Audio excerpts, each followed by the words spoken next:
And now I'm going to give you a brief picture of where we are going. So you can see this is the whole Taiwan here. And usually you go to Taipei, right? Because the main airport is there. So Taipei is in the north of Taiwan. And where we're going is here, Taitung.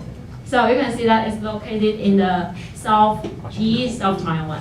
And actually, Taitung is a place, actually it's the most underdeveloped place in Taiwan. It's probably difficult for you guys to imagine, but it has, I will show you some statistics later on. But it is the most underdeveloped place in Taiwan.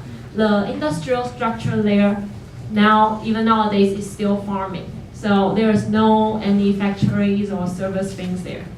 Yeah, it's all mountains there. Okay, so this is statistics of population. You can see, I don't know whether it's going to remember. Taitung is here. This is Taitung. And despite for that, there is only 200,000 people there. So it's the most sparse density among Taiwan. Only around like 60 people per kilometer square. And you can see that this is the unemployment rate of Taiwan. You can see Taiwan actually is one of the most highest rates in there. Yeah. Taiwan has been very famous for its tourism because there are many beautiful landscape and natural like mountains, rivers there. But actually there has been existing lots of social problems there, and that's why we are going there. So the next part is I'm going to let you know why we choose Taitung. Actually, like around 400 years ago, according to my high school memory, around 400 years ago, Chinese people started to immigrate to Taiwan. They discovered Taiwan and started to immigrate there, right? And Taitung actually was the last place to develop because the block of the central mountain in Taiwan. So most people they arrived at the east, and then Taitung was like the last place. But still, even nowadays, Taitung like still lack of many resources and job opportunities. Imagine you are teenagers in Taiwan. When you grow up, you will leave for the big cities to earn a living. You won't stay in your home country. So after many years, what's left in Taitung is only old and the youngest. So many children, they are raised by single parents or their grandparents. They are very economic underprivileged. It's probably difficult for you guys to imagine, but lots of them actually they can even offer a proper meal. They have to rely on like subsidies of schools to have a like lunch, but then after they won't have dinner anymore. And especially for Aborigines in Taitung, things could be more worse. Like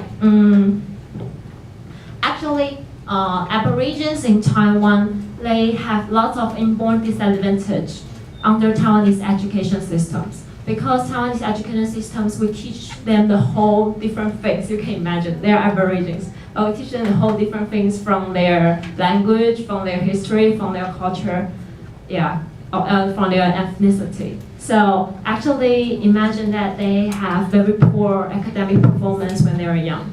And then when they grow up, they find it even more difficult to find a job in Taitung.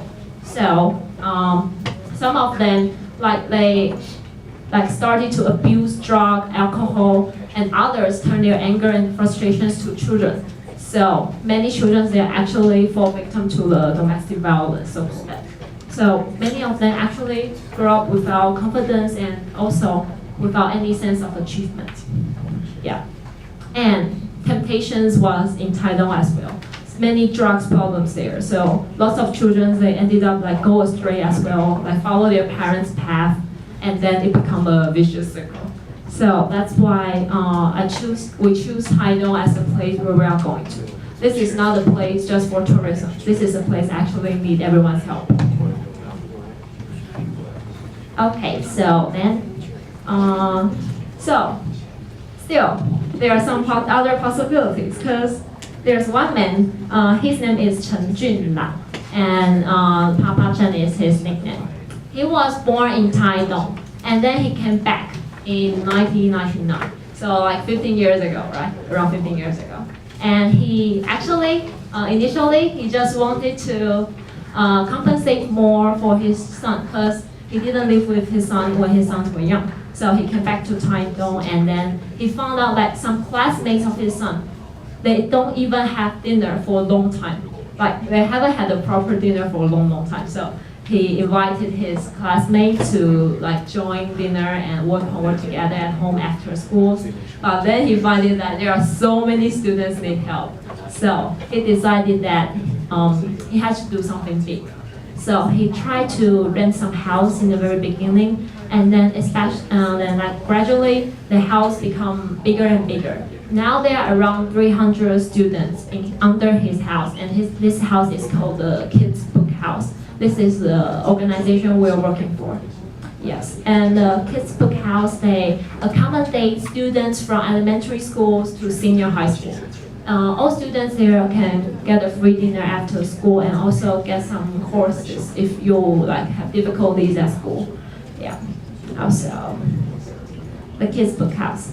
But actually, Kids Bookhouse initially encountered lots of financial difficulty as well. You imagine you have to burden around 300 people's dinner every day. Sometimes they run all the money and like already ask for bank, already ask for borrowing, everything. But still, they never give up. So nowadays, actually today, it's already, I think Bookhouse already working to its 14th year. Yeah. And this is some picture of the Bookhouse. So in the Bookhouse, you see, this is the teacher one. And this is dinner one. So they have a central kitchen, and they will cook dinner for all the students there.